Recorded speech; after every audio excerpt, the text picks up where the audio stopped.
कांग्रेस में और कोई नेता नहीं है भूपेंद्र सिंह हुड्डा के बाद जो चीफ मिनिस्टर बन जाए, और किसी में काबिलियत नहीं है पूरे प्रदेश में। ये बाबू बेटा ही चलाओगे इस कांग्रेस को। है और चुनौती स्वीकार है, हम 6 की 6 विधानसभा जीतेंगे। देख रहे हैं हरियाणा स्पेस पर हूँ आपके साथ और ऋण इस वक्त हम गोहाना हल्के मौजूद है। हमारे साथ भारतीय जनता पार्टी सोनीपत के जिला अध्यक्ष जसबीर दोदुआ मौजूद है, उनसे हम बातचीत कर लेते हैं।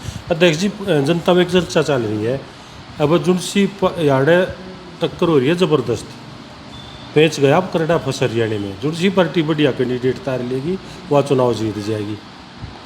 सबसे पहले मैं आपका और आपके न्यूज़ चैनल के सभी दर्शकों का स्वागत करता हूं। देखिए, पेच कुछ नहीं फंसा, पेच तो ये कहने की बात है।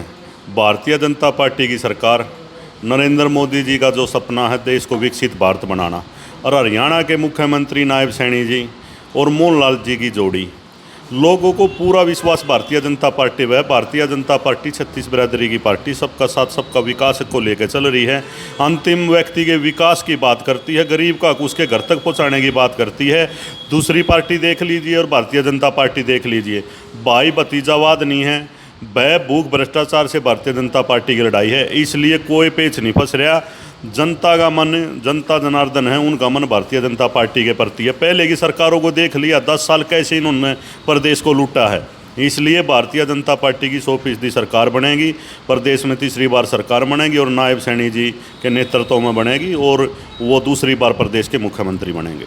आपके सामने भी एक चुनौती खड़ी होगी प्रधान जी, सोनीपत की, क्यों 6 की 6 विधानसभा सीट से वो बीजेपी की जोड़ी में डालना।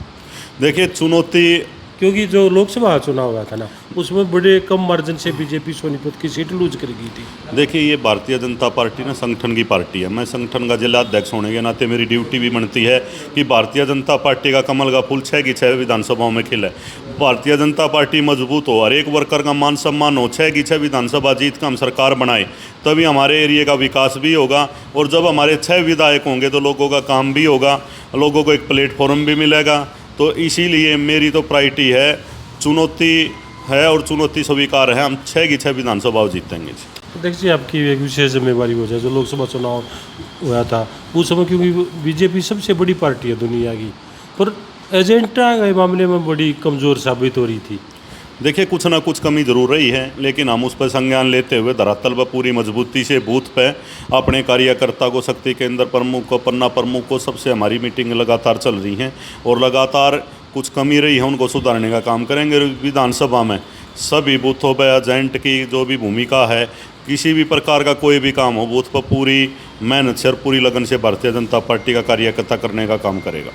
अच्छा, दीपेंद्र हुड्डा खुद आए थे, वो कह रहे हैं कि भाई हरियाणा की जनता बदलाव के मूड में है, सरकार बीजेपी की बदलना चाह रही है।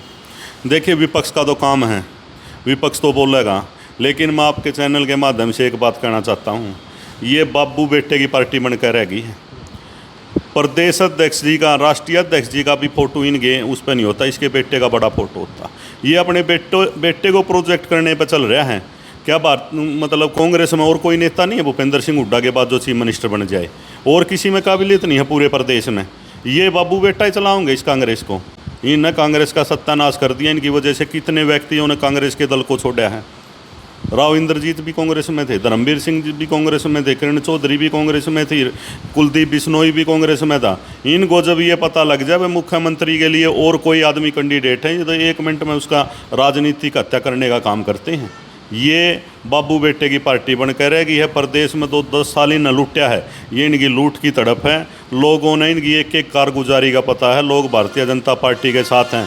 ऐसा मुख्यमंत्री किसी भी प्रदेश में ऐसा मुख्यमंत्री नहीं जो हरियाणा प्रदेश का नायब सैनी जी, 24 घंटे उसके दरवाजे खुले, 1 बजे भी लोगों से मिलता है। हाथ पकड़ लो, कुर्ता पकड़ लो, इतना नरम। और हमारे प्रदेश का अध्यक्ष मोहन लाल बड़ोली इतना नरम है। तो ये जोड़ी है। लोग वो बेशक विपक्ष कहता रहो, भारतीय जनता पार्टी की सरकार बनेगी। ये मुंगेरी लाल के सपने देख रहे हैं, इनके सपने पूरे नहीं होंगे। आप तो कहो बाबू बेटे ने नाश कर दिया, पर जो कांग्रेस के वर्कर हमारी बात हो, क्या दीपेंद्र हुड्डा ने मुख्यमंत्री बनाओगे।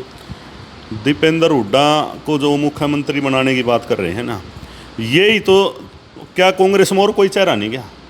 कांग्रेस और किसी को प्रायोरिटी नहीं देती बाबू बेटे की, तभी तो मैं कह रहा हूँ। अगर ये किसी आदमी को पनपने नहीं देते, रोहतक सोनीपत के व्यक्ति को क्या क्यों इसी में काबिलियत है? सोनीपत के न बना लो, रोहतक में और भी व्यक्ति हैं। आप ये देखो ना, इन्हीं का सके ये भारतीय जनता पार्टी में ना एक गरीब व्यक्ति भी प्रदेश का मुख्यमंत्री बन सकता है, प्रदेश अध्यक्ष बन सकता है। हरमन ने देख लो, सोनीपत जिले का अध्यक्ष। ऐसा गांव मेरा छोटा है, गरीब भी दिहाड़ी मजदूरी करे और व्यक्ति। ये राजाशाही चली हुई है, ऊपर से ले गए नीचे लगे। कांग्रेस में ये परंपरा है, वहाँ गांधी परिवार, यहाँ हुड्डा परिवार। उससे बाहर लेकर और में भी तो काबिलियत है जी, और भी तो मेहनत कर सकें, और भी तो राजनीति में सारे काम करें। ऐसी दीपेंद्र हुड्डा में क्या खूबी है, और भी वर्कर हैं और दूसरे ज़िले में भी हैं, लेकिन ये अपने परिवार से बाहर नहीं जाती। कांग्रेस पार्टी परिवारवादी पार्टी है और रोहतक सोनीपत के किसी भी चौधरी को उभरने का आज लग भी भूपेंद्र सिंह हुड्डा ने किसी को उभरने नहीं दिया।